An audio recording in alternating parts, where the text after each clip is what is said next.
हमारे घर में ना दो प्रकार के सर्किट होते हैं। एक होता है 5 एम्पियर का सर्किट, उसके बाद फिर आपके घर में एक और सर्किट होती है हमारे घर में जो है भाई 15 एम्पियर का सर्किट। आप 50 केजी के बॉक्स को जोर से धक्का मारोगे, करेक्ट, जोर से धक्का मारोगे, चेहरे का एक्सप्रेशन ऐसा हो जाएगी, कॉन्स्टिपेशन हो रही है और अभी निकलेगा और आप ऐसे धक्का मार रहे हो, है ना। फिर क्या होगा? Capacitance is a fundamental electrical property that measures the ability of a capacitor to store electrical charge.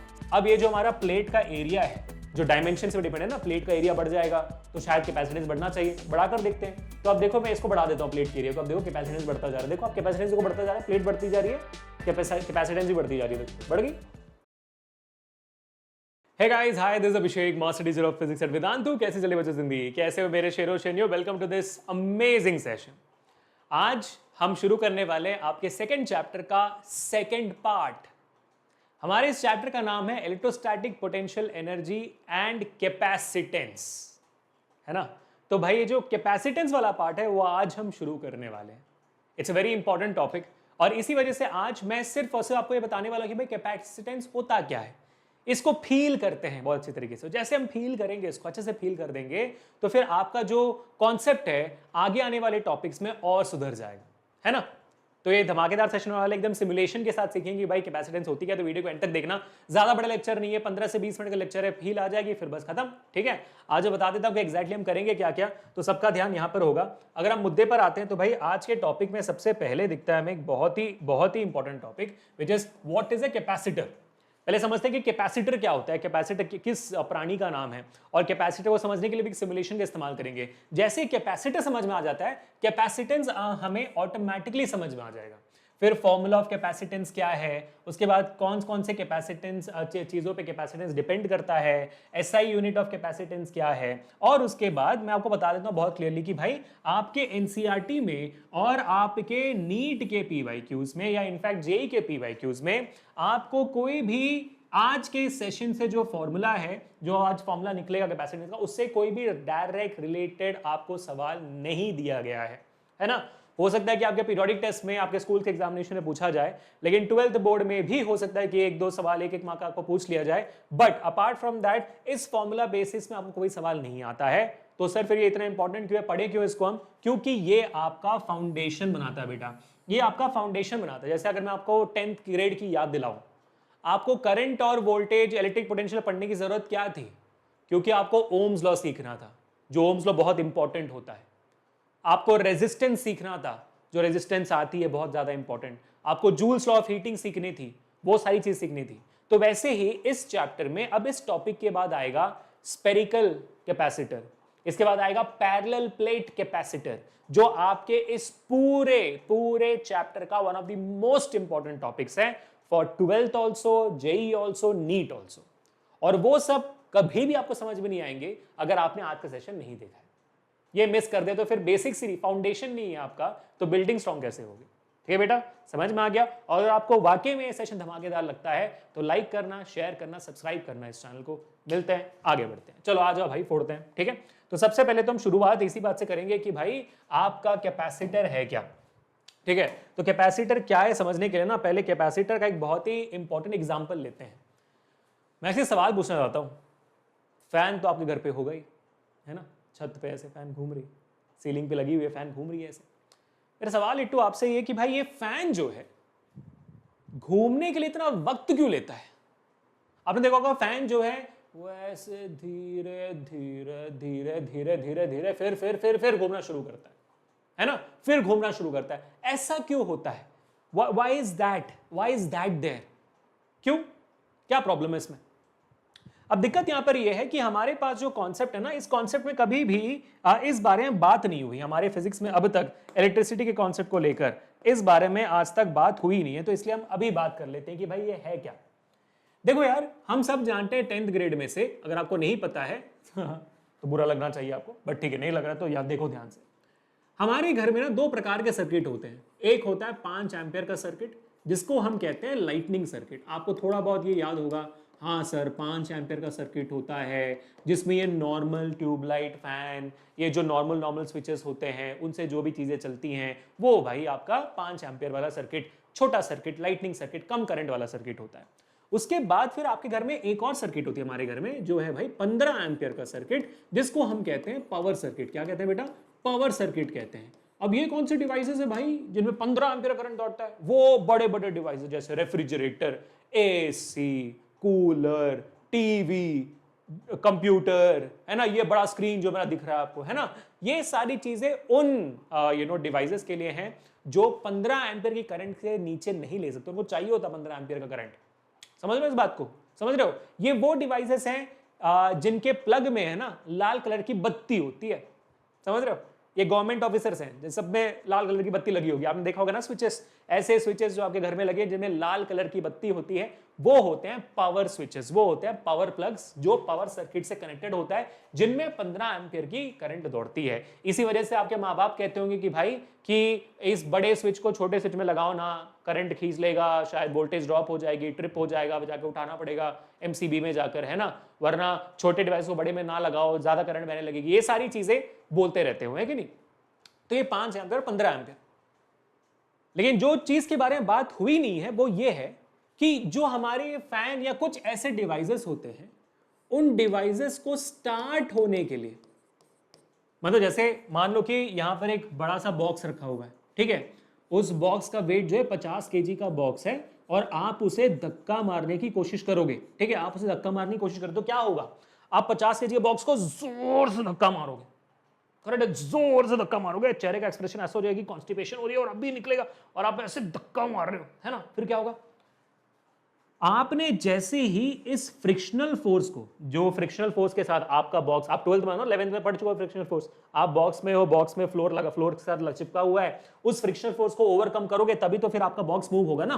तो जैसे आपने फ्रिक्शनल फोर्स को ओवरकम कर दिया, फिर इसको मूव करना इजी हो जाता है ना, यानी कि एक स्टार्टिंग ट्रबल होती है। जैसे कि आप पढ़ना शुरू करते हो कि स्टार्टिंग ट्रबल, क्या ही पढ़ना होता है यार, बोरिंग चीज, है ना, फिर पढ़ना शुरू करते तो मजा आता है, फिर पढ़ना शुरू करते जैसे सेशन में बैठकर देखोगे आप, क्या ही अभी सिक्सर का सेशन देखना है यार, है ना, फिर मजा आ रहा है, हाँ अब देख लेते हैं, थोड़ा और देख लेते हैं, थोड़ा और देख लेते हैं, ऐसे चलने लगता है कि नहीं? तो स्टार्टिंग ट्रबल होती है। वैसे आपके फैन में और बहुत सारे इलेक्ट्रिकल डिवाइसेस में ऐसे स्टार्टिंग ट्रबल होती है, और शुरुआत में आपने समझ में आ गया कि भाई बहुत जोर लगाना पड़ता है, उसके बाद जाकर फिर वो स्मूथली चलने लगती है कि नहीं? तो इसी कारण जब भी आपके इलेक्ट्रिकल डिवाइसेस शुरू होते हैं, तब ये 5 एम्पियर 15 एम्पियर करंट से ज्यादा की जरूरत होती है। उनको क्या जरूरत होती है? उनको ज्यादा करंट की जरूरत होती है। हो सकता है कि भाई 25 से 30 एम्पियर तक की भी करंट की जरूरत पड़े उन्हें। तो लेकिन सर ये 25 से 30 एम्पियर करंट लेंगी कैसे फैन? क्योंकि भाई सर्किट ही 5 एम्पियर का है या तो 15 एम्पियर का है, और हर सर्किट में फ्यूज लगा देते हैं, ये घर के सामने भी फ्यूज लगा देते हैं, ज्यादा करंट आ जाएगी तो भाई फ्यूज मेल्ट हो जाएगा, घर बच जाएगा, लेकिन चीज नहीं चलेगी। तो इनको ये एक्स्ट्रा करंट देगा कौन?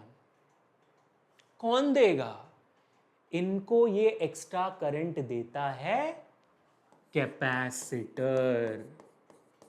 समझ रहे हो बेटा कि कैपेसिटर का क्या काम हुआ?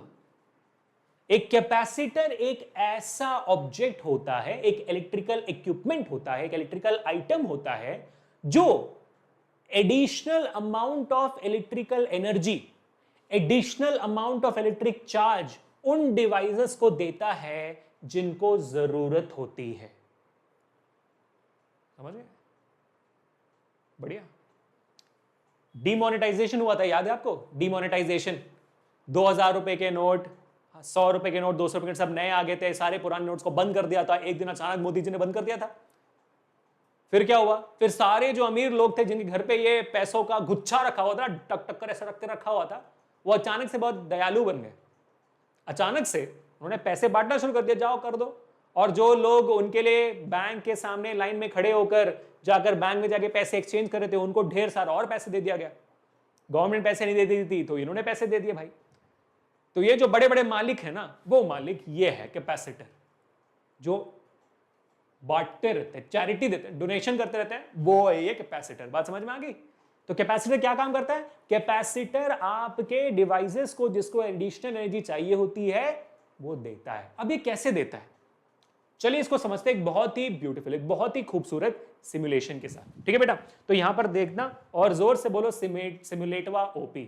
अब ये जो सिमुलेशन है वो आपको हमारे क्या कहते हैं, यहां पर मैं इसको लिंक भी दे देता हूं, या तो आप बस गूगल में सर्च कर लीजिए कैपेसिटर का सिमुलेशन, आपको मिल भी जाएगा। ठीक है बेटा, ये हमारा कैपेसिटर का सिमुलेशन है, बहुत ही प्यारा सिमुलेशन। मैं चाहता हूं कि आप इसको ध्यान से देखो। ठीक है, बहुत प्यारा सिमुलेशन है, इसमें बहुत इंटरेस्टिंग चीजें हैं जो आपको देखनी भी चाहिए, याद भी होनी चाहिए।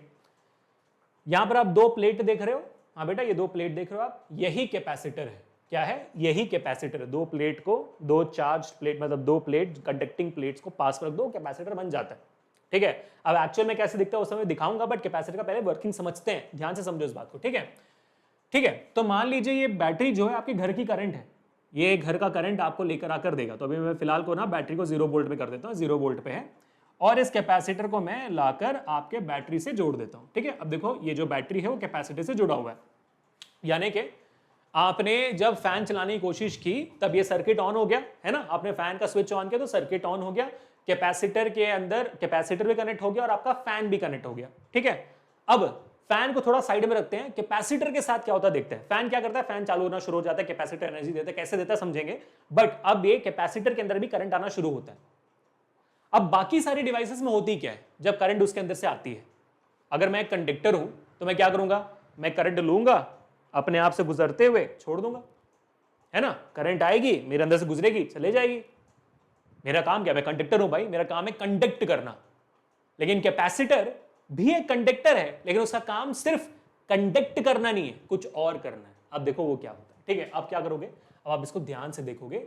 ठीक है, मैं यहां पर ये जो स्टोर्ड एनर्जी है इस पे फोकस करने के लिए बोलूंगा, इस पे आप फोकस करिए। ठीक है, मैं क्या करूंगा, जो 0 वोल्ट है, 0 वोल्ट है यानी कि पोटेंशियल डिफरेंस 0 है, कोई करंट नहीं है।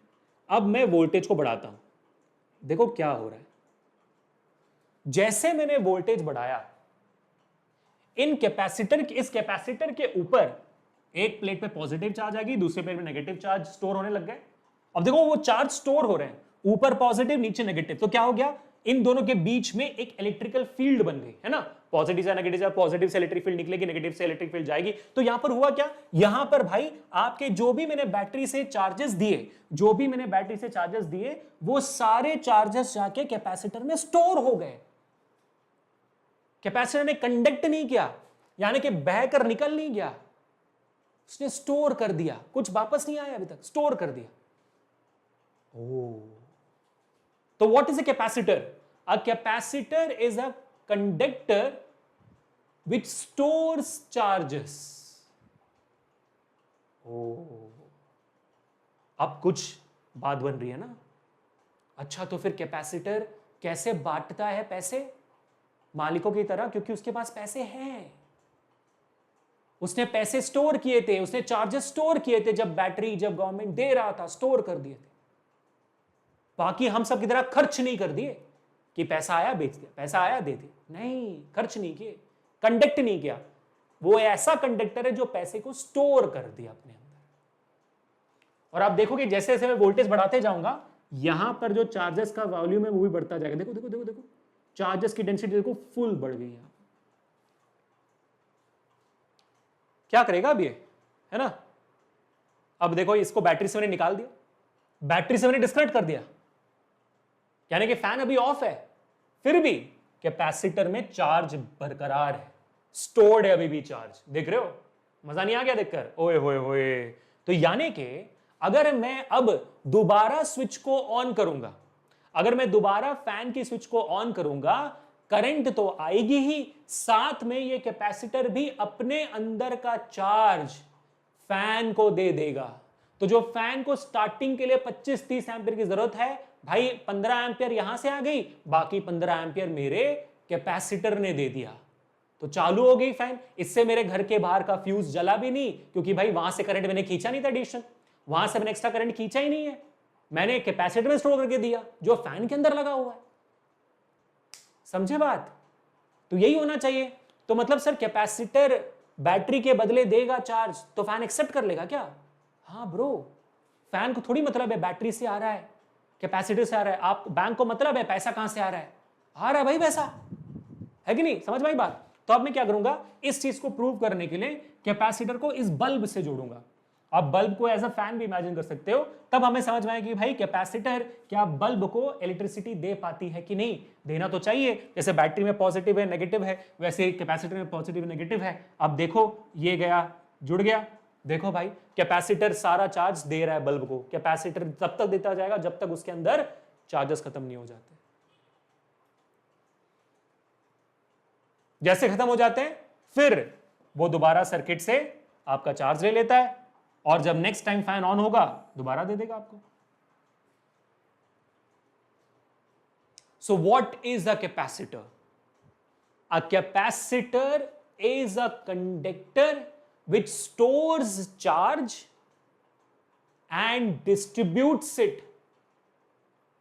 when necessary. जब भी देना हो चार्ज वो दे देता है। That's what a capacitor is. समझ में आ गई बात? कितना बढ़िया ना, मजा आ गया ना बच्चों। बस ये फीलिंग लानी थी आपके अंदर, ये फीलिंग लानी थी आपके अंदर। एक बार इस सेंस में इस एनर्जी को भी देख लेते हैं ना, एनर्जी वाले पार्ट को भी देख लेते। मैंने बोलता ध्यान देना। तो देखो बेटा, मैंने बैटरी से लगाई तो देखो एनर्जी 0.33 हो गई है, 0.33 जूल्स। पी को छोड़ दो, पी को जूल्स है, बट 0.33 जूल्स हो गई। जैसे फिर मैं इसको डिस्कनेक्ट किया, एनर्जी बरकरार है, एनर्जी स्टोर्ड है, इलेक्ट्रिकल एनर्जी अभी भी स्टोर्ड है। फिर मैंने इसको बल्ब को दे दिया, सारी एनर्जी दे दी जब तक वो जीरो नहीं हो जाता। समझ में आ गई बात? कितना प्यारा कॉन्सेप्ट बच्चों, कितना प्यारा कॉन्सेप्ट। कैपेसिटर समझ में आ गया होगा, आई एम होपिंग। ठीक है, आपको अब कैपेसिटर समझ में आ चुका है। तो आगे बढ़ते हैं और देखते हैं कि भाई इसके बाद ये है हमारा कैपेसिटर। ठीक है, फैन के कैपेसिटर ऐसे उसके ऊपर ही लगे होते हैं। अभी आपके घर में अगर स्टूल है, चेयर है, तो फैन को ऑफ करो, सीडी लगाओ, सीडी लगा कर देखो कि भाई उसका फैन के ऊपर एक कप होता है, कप को ऊपर उठाओगे तो आपको ये दिख जाएगा सिलेंडर शेप में, ये होती है कैपेसिटर, है ना। उस कैपेसिटर के अंदर जैसे हमने पैरेलल प्लेट्स देखे थे वैसे सीन्स होते हैं, या तो स्फेरिकल भी होते हैं, बहुत सारे कैपेसिटर्स होते हैं जिनके बारे में हम आगे आने वाले लेक्चर्स में सीखेंगे। आज सिर्फ और सिर्फ आपका कॉन्टेक्स्ट बिल्डिंग है, कॉन्सेप्ट बिल्ड हो रहा है हमारा कि कैपेसिटेंस होता क्या है। आई एम होपिंग कि बढ़िया से बिल्ड हो रहा है। बच्चों अगर वीडियो अच्छा लग रहा है तो लाइक करो, शेयर करो, सब्सक्राइब करो इस चैनल को और वीडियो को बेटा। बस भाई हमारा 12th का जो फैमिली है ना बड़ा होना चाहिए, बस इतना ही। ठीक है, तो कर लिया हमने ज्वाइन, बढ़िया। कैपेसिटर ये होती है, आपने दो जोड़ दिया फैन के साथ, ये दे देगी एक्स्ट्रा एनर्जी। ठीक है बेटा, समझ में आ गया, बढ़िया। चलो अब आगे बढ़ते हैं। तो कैपेसिटर क्या है वही समझ में आ गया, लेकिन सर हमारे चैप्टर का नाम कैपेसिटर नहीं है, हमारे चैप्टर का नाम है कैपेसिटेंस। क्या हमारे चैप्टर का नाम? कैपेसिटेंस। अब कैपेसिटेंस क्या होती है? सिमुलेशन वापस जाते हैं। ठीक है, सिमुलेशन वापस जाते हैं। यहां देखो यार, कैपेसिटेंस लिखा हुआ है। ठीक है, कैपेसिटेंस लिखा हुआ है। ठीक है, हमने क्या किया, और देखो वैल्यू भी लिखी है, कैपेसिटेंस 0.3 समथिंग, वो छोड़ो, जान दो क्या वैल्यू है, यूनिट को रहने दो। 0.3 है भाई मेरी कैपेसिटेंस। क्या ये 0.3? कोशिश करते हैं समझने की। मैंने इसको दोबारा बैटरी में जोड़ा, क्या हुआ? एनर्जी आ गई इसके अंदर, इलेक्ट्रिकल एनर्जी आ गई। कितनी है इलेक्ट्रिकल एनर्जी? 0.33 आई है, और मेरी कैपेसिटेंस कितनी है? 0.3 है। ओ अच्छा, सिमिलर वैल्यू नहीं है। ट्रू, सिमिलर वैल्यू है ना। देखो कितनी एनर्जी स्टोर हो रही है, मैक्स। देखो मेरी बैटरी की मैक्सिमम एनर्जी कितनी स्टोर हो रही है? 0.33। मेरी कैपेसिटी भी 0.3। इससे क्या समझ में आता है यार? कुछ तो रिलेशनशिप है ना इन दोनों के बीच में। क्या वो रिलेशनशिप? एनर्जी क्या होती है बच्चों in general? The work done by charge, है ना। मतलब the work done is called as energy. जितनी आपके अंदर एनर्जी है उतना ही आप काम कर सकते हो, जितना आपके अंदर कम एनर्जी उतना ही कम काम करोगे। तो energy, what is energy? The ability to do work. वैसे ही कैपेसिटेंस क्या है? It is the ability of a capacitor to store charge, to store energy. जितनी एनर्जी ये स्टोर कर सकता है वही कैपेसिटेंस होती है इसकी। इसके अंदर जितनी ताकत है, जितनी हिम्मत है, जितनी एनर्जी स्टोर करने की, उतनी ही होती है कैपेसिटेंस। इसलिए वैल्यू सिमिलर है एक दूसरे से। समझ रहे हो? So what is capacitance? Please note it down. इसका एक्चुअल डेफिनेशन में दिखा देता हूं आपको। The capacitance is a fundamental electrical property. जैसे रेजिस्टेंस होती थी, एक वायर की रेजिस्टेंस होती थी, याद है 10th ग्रेड में सीखा था। Resistance voltage is equal to, voltage directly proportional to current. Ohm's law से निकाला था हमने, voltage is directly proportional to current. इसको निकालो बाहर तो आई आर आ जाएगा। ये हमारा ओम्स लॉ था, जहां पर आर आपका रेजिस्टेंस था, है ना, याद है। और उसके बाद फिर आपने बोला ठीक है भाई, resistance is also equal to rho L upon A. याद है 10th ग्रेड में सीखा था, और इस साल भी इसके बारे में बहुत सारी चीजें सीखी होंगे 3rd चैप्टर में, बट ठीक है अभी समझ में आ गई बात। तो वैसे ही आपका कैपेसिटेंस भी है। कैपेसिटेंस क्या है? Capacitance is a fundamental electrical property that measures the ability of a capacitor to store electrical charge. सरल भाषा में the ability of a capacitor to store electrical charge, कितना वो चार्ज स्टोर कर सकता है, वो उसकी वो ताकत उसकी कही जाती है कैपेसिटेंस। जैसे रेजिस्टेंस क्या थी? एक कंडक्टर या तो एक ऑब्जेक्ट की प्रॉपर्टी जो बताता है कि भाई वो चार्जेस को कितना रोक सकता है, वो रेजिस्टेंस थी। यहां पर वो कितना स्टोर कर सकता है, वो कैपेसिटेंस है। ठीक है बेटा, समझ में आ गया भाई? देखो आगे जाकर आप एक और चीज पढ़ोगे, इंडक्टर, जिसमें आएगा इंडक्टेंस। तो ये तीनों एक दूसरे से बहुत अच्छे जुड़े हुए हैं। फिर आगे जाकर आप सीखोगे LCR circuit, inductor, conductor inductor, capacitor and resistor circuit. तो ये तीनों मिलेंगे। तो इसी वजह से इन तीनों को अच्छे से समझना जरूरी है। रेजिस्टेंस आपने 10 में सीखा है, अगले चैप्टर में ही सीखोगे। इंडक्टर भी आएगा, कैपेसिटेंस सीख रहे हो तो इनको ध्यान से सीखो, बहुत इंपॉर्टेंट है। ठीक है बेटा, समझ में आ गई बात? चलो अब बात करते हैं कि ओके फॉर्मूला ऑफ कैपेसिटेंस क्या है। ठीक है, इसको नोट डाउन करेगा, बहुत इंपॉर्टेंट है। कैपेसिटेंस का फॉर्मूला होता है बेटा C is equal to Q upon V। What is C? C is capacitance. C is capacitance denoted by C. Q is your charge and V is your voltage. Sir ये बात थोड़ी समझ नहीं आई। Capacitance is equal to charge upon voltage. इसमें voltage कहां से आ गया? बात तो हम चार्ज की कर रहे थे, तो वोल्टेज कहां से आया? Ability to store the charge inside an object is capacitance. Charge की बात हो रही है, सिर्फ चार्ज पे डिपेंड होना चाहिए, वोल्टेज पे भी क्यों डिपेंडेंट है? दिमाग आगे सोचते हैं। एनर्जी क्या है यार? एनर्जी क्या है? वर्क डन ना। अगर आपको याद हो इलेक्ट्रिक पोटेंशियल का आपने फॉर्मूला भी सीखा था, V is equal to W upon Q, सीखा हुआ है ना? V is equal to W upon Q, पिछले चैप्टर में भी सीखा, इलेक्ट्रिक पोटेंशियल के 10th में भी सीखा था, V is equal to W upon Q. इसमें अगर मैं बोलूं W क्या है तो हो जाएगा V इंटू क्यू। ठीक है। So work done is directly proportional to voltage, work done is directly proportional to charge also, but potential is inversely proportional to charge. इसका मतलब क्या है भाई? अच्छा, voltage is inversely proportional to charge. अच्छा, इसका क्या मतलब है? इसका मतलब ये है कि अगर मेरे पास एक कैपेसिटर है ऐसे, उसमें अगर मैं 10 चार्ज डालूंगा, और सेकंड से, ये पहला केस है, दूसरे केस में अगर मैं इसके अंदर 100 चार्ज डालूंगा, तो दूसरे केस में मुझे ज्यादा पोटेंशियल लगाना पड़ेगा। नहीं, दूसरे केस में 100 कूलम चार्ज डालने के बाद मेरा एक बहुत छोटा सा पोटेंशियल इंक्रीज होगा, बहुत छोटा पोटेंशियल इंक्रीज होगा। और अगर मैं एक बहुत छोटा पोटेंशियल इंक्रीज होगा तो मेरा वर्क डन भी बहुत छोटा होगा, और अगर मेरा वर्क डन भी बहुत छोटा होगा तो फिर भाई एनर्जी उसके अंदर स्टोर कम होगी, कैपेसिटेंस कम हो जाएगी। समझ रहे हो? तो यानी कि हमारे चार्ज और पोटेंशियल का एक रिलेशनशिप है। जितने आसानी से आप चार्ज भरते जाओगे उतना कम पोटेंशियल होगा। यानी कि अगर मैं आपको बोलूं कि भाई एक पॉइंट में 10 वोल्ट का पोटेंशियल है, दूसरे पॉइंट में 20 वोल्ट का है, यहां से यहां चार्ज को मूव करने के लिए कम काम करना पड़ेगा, आराम से मूव होती जाएगी, 100, 10, 15 हजार आप चार्ज ऐसे ही ट्रांसफर कर लोगे। लेकिन वहीं पर अगर मैं बोलूं भाई 10 वोल्ट का है और 10 से आपको 120 वोल्ट पे आपको ले जाना है, वोल्टेज डिफरेंस ज्यादा है, तो आप क्या करोगे? अगर वोल्टेज डिफरेंस ज्यादा है तो ज्यादा काम करना पड़ेगा मुझे चार्ज को यहां से यहां ले जाने में। तो मैं जितना यहां पर चार्ज ले जा सकता था उतना चार्ज यहां पर नहीं ले जा सकता। मतलब तो ये हो गया, because voltage is work done upon charge. बात समझ में आ गई? तो इसी वजह से आप वर्क डन को या तो चार्ज को सिर्फ चार्ज के पर्सपेक्टिव में ही, उसमें वोल्टेज का भी कॉन्सेप्ट लगाना पड़ता है। So capacitance is equal to charge upon voltage. ये समझ में आ गया आपको, है ना? कि चार्ज वोल्टेज पे क्यों डिपेंडेंट है, समझ में आ गया? क्योंकि जितना ज्यादा वोल्टेज डिफरेंस होगा, जितना ज्यादा पोटेंशियल डिफरेंस होगा, उतना ज्यादा मेहनत करना पड़ेगा मुझे एक चार्ज को दूसरे पॉइंट पे ले जाने के लिए। तो चार्ज के मूवमेंट पे पोटेंशियल डिफरेंस का एक बहुत बड़ा हाथ है। इसी वजह से आपका फॉर्मूला हो जाता है capacitance is equal to charge upon voltage. Note down कर लिया बच्चों? C is equal to Q upon V। अभी अगर हम बात करेंगे कि भाई, अभी अगर हम बात करेंगे कि तो capacitance charge upon voltage, charge पे डिपेंड करता है, वोल्टेज पे डिपेंड करता है? नहीं, चार्ज वोल्टेज पे डिपेंड करता है, कैपेसिटेंस चार्ज और वोल्टेज पे डिपेंड ही नहीं करता।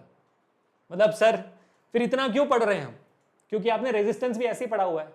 दोबारा समझाता हूं, रेजिस्टेंस क्या था भाई? Resistance is equal to V upon I, है ना? ये आपके ओम्स लॉ से हमने सीखा था, resistance equal to V upon I. क्या रेजिस्टेंस वोल्टेज पर डिपेंड करती है? नहीं यार, मटेरियल की प्रॉपर्टी है वो। रेजिस्टेंस जो है मटेरियल की प्रॉपर्टी है ना? वो सिर्फ आपके मटेरियल पे डिपेंड करती है, मटेरियल के लेंथ, मटेरियल के डायमेंशंस पे डिपेंड करती है, मटेरियल की रेजिस्टिविटी पे डिपेंड करती है ना? फॉर्मूला क्या था रेजिस्टेंस का? रेजिस्टेंस का फॉर्मूला था आपका R is equal to rho L upon A. Resistance depends upon the resistivity of the material, length of the material, area of the material, है ना? It does not depend upon voltage, it does not depend upon current. Current को तो रोकती है वो, उस पर depend क्यों करेगी? क्या 10 वोल्ट का सर्किट है, उसमें 100 वोल्ट डाल दोगे तो सर्किट का रेजिस्टेंस बदल जाएगा? नहीं बदलेगा। It doesn't change with the resistance, है ना? तो फॉर्मूला में जुड़े होने का मतलब ये नहीं होता है कि वो उस पर डिपेंड हो, क्वांटिटी, रेजिस्टेंस इस पे डिपेंड हो, जरूरी नहीं है। वैसे ही कैपेसिटेंस चार्ज और वोल्टेज पे डिपेंड नहीं करती है। तो कैपेसिटेंस किस पे डिपेंड करती है? The factors that affect capacitance is very simply, जैसे रेजिस्टेंस है एग्जैक्टली वैसे ही, इट डिपेंड्स अपॉन, ठीक है, it depends upon the dimensions of the conductor और the plate, dimensions of the conductor और द प्लेट, जो प्लेट हमने देखा था 2 प्लेट वैसे, ठीक है। और it also and sorry not और and it also depends upon the medium between the plates of a capacitor, कि उन दोनों के बीच में क्या मीडियम है? हवा है तो कितनी होगी? हवा मतलब 2 प्लेट्स हमने देखा था ना, उस दोनों प्लेट्स के बीच में अगर हवा है तो क्या होगा कैपेसिटेंस? पानी है तो क्या होगा capacitance?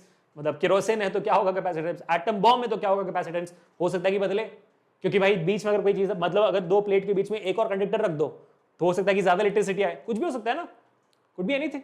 So that's why medium between the plates of capacitor is also important. These are the only 2 things on which this capacitance depends. इसका भी मैं आपको प्रूफ सिमुलेशन की तरह दिखा देता हूं, है ना? तो ये हमारा सिमुलेशन है, यहां पर आप देख रहे हो हमारा कैपेसिटेंस 0.3 है, स्टोर्ड एनर्जी 0.33 है।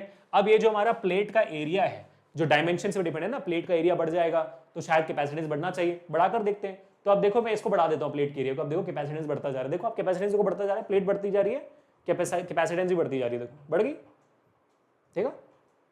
स्टोर्ड एनर्जी भी बढ़ गई, देखा? कम करोगे तो ये कम हो जाएगी, देखो प्रूफ हो गया। हाँ, इसके डाइलेक्ट्रिक रखने वाला,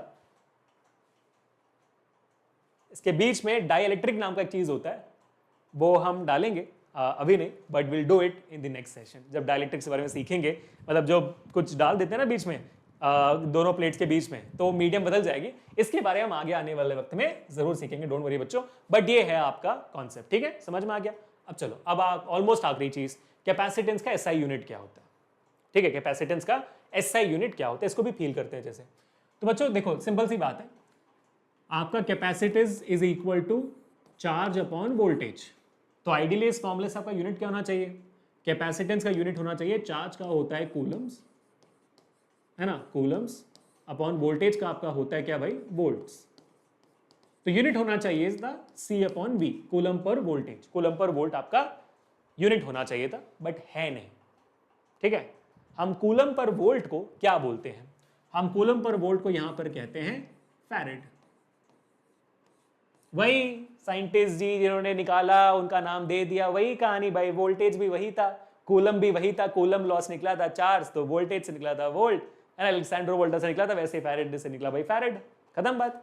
तो फैरेड होता है आपका SI unit of your capacitance, जिसको हम एफ से डिनोट करते हैं। चलो मेरे ख्याल से मेरा जो एफ है आपको थोड़ा अजीब लगेगा, तो इसी वजह से मैं क्या करता हूँ, थोड़ा सा इसको ना मिटाने की कोशिश कर देता हूँ।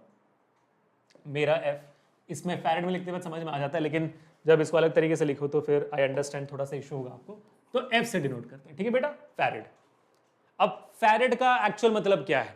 यानी कि मान लीजिए कि आपका जो कैपेसिटेंस आया है वो है आपका 1 फैरेड, 1 फैरेड आया है। 1 फैरेड का मतलब क्या होता है? 1 फैरेड का मतलब होता है 1 कूलम पर वोल्ट, है ना, 1 coulomb per volt, 1 coulomb per volt. यानी कि इसका मतलब ये हुआ कि अगर मेरे पास एक कंडक्टर है, उस कंडक्टर में मुझे अगर 1 कूलम चार्ज देना है, तब जाकर, जब जैसे मैं 1 कूलम का चार्ज दूंगा, तब जाकर उस कंडक्टर का 1 वोल्ट बढ़ेगा, ठीक है? जब मैं 1 कूलम का चार्ज दूंगा तब जाकर उस कंडक्टर का 1 वोल्ट बढ़ेगा। अगर यहीं पे आपका जो क्या कहते हैं कैपेसिटेंस है 5 फैरेड है, इसका मतलब क्या हुआ 5 कूलम पर वोल्ट, यानी कि जब मैं 5 कूलम का चार्ज किसी चीज को दूंगा तब जाकर उसका 1 वोल्ट बढ़ेगा। 5 कूलम पर वोल्ट है ना, तो 1 वोल्ट का वोल्टेज बढ़ाने के लिए 5 चार्ज रख रहे हैं, 5 कूलम का चार्ज लग रहा है मुझे। और वहीं पे अगर मेरा 10 फैरेड है तो मतलब क्या हुआ, सेम बात होगी, 10 कूलम पर वोल्ट, 1 वोल्ट पर वोल्ट है ना, तो 1 वोल्टेज बढ़ाने के लिए, 1 पॉइंट वोल्टेज बढ़ाने के लिए 10 कूलम का चार्ज देना पड़ रहा है मुझे उस कंडक्टर को। इसका मतलब ये होता है। ठीक है बेटा, ऐसा यूनिट भी समझ में आ गया, बढ़िया है ब्रो, खत्म इसका मतलब कहानी। तो well done for today, you have got it absolutely correct. इस सेशन में हमने बहुत डिटेल में समझ लिया कि आपका कैपेसिटेंस क्या होता है। एक बार जल्दी से देख लेते हैं इसको, है ना। ठीक है, हमने समझ लिया कि कैपेसिटर क्या होती है। कैपेसिटर वो डिवाइस होती है जो चार्ज को स्टोर करती है और जरूरत होने पर चार्ज को बांटती है। और कैपेसिटेंस क्या होता है, इसी एबिलिटी ऑफ द कैपेसिटर को हम कहते हैं capacitance. The ability of a capacitor to store charge is what we call it as capacitance. Capacitance का फॉर्मूला है C is equal to Q upon V, or that is coulomb upon charge upon voltage. Factors affecting capacitance is the dimensions of the capacitor as well as the medium between the capacitors. उसके बाद SI unit of capacitance क्या है, coulomb per volt होना चाहिए था but है farad. उसके बाद नो NCERT क्वेश्चंस और PYQs from this topic, but this is the foundation. अब मेरा एक बहुत सिंपल सवाल होगा जिसका जवाब मुझे आपको होमवर्क में देना है, वो ये है कि भाई capacitance is a scalar quantity और a vector quantity. Do let me know in the comment section. बहुत सिंपल सवाल पूछ लिया मैंने। ठीक है बेटा, अब जाने से पहले आपको इतना कहना चाहता कि इसी वीडियो के लिंक, इस वीडियो के डिस्क्रिप्शन में नीटपीडिया नाम का लिंक है। उस नीटपीडिया के लिंक में आपको पिछले 6 साल के नीट के पेपर्स अलोंग विद सॉल्यूशंस और 500 1,500 से ज्यादा PYQs with solution with very interesting questions for absolutely free description में है। It also has physics, chemistry and biology के formula books and revision books with mind maps. Do not miss it out. इसका नाम है नीटपीडिया और ये absolutely free में आपको दे रहा हूं। जाइए, लिंक डिस्क्रिप्शन में उठा लीजिए। हमारे नोट्स का भी लिंक डिस्क्रिप्शन में, टेलीग्राम चैनल का लिंक भी डिस्क्रिप्शन में है, इनको ज्वाइन करना मत भूलेगा कि वहां पर भाई बहुत सारे PYQs, बहुत सारे मोटिवेशन, बहुत ज़्यादा फन वहाँ पर होता रहता है। तो मिलते हैं बच्चों नेक्स्ट सेशन में। नेक्स्ट सेशन हमारा होने वाला है स्पेरिकल कंडक्टर्स के ऊपर, जो एक बहुत इंपॉर्टेंट टॉपिक है, मिस आउट मत करेगा, जो आपके पैरेलल प्लेट कैपेसिटर्स, जो इस पूरे चैप्टर का one of the most important topics है, उसका फाउंडेशन बनाएगा। मिलते हैं नेक्स्ट सेशन में guys, this is Abhishek signing off. Piece.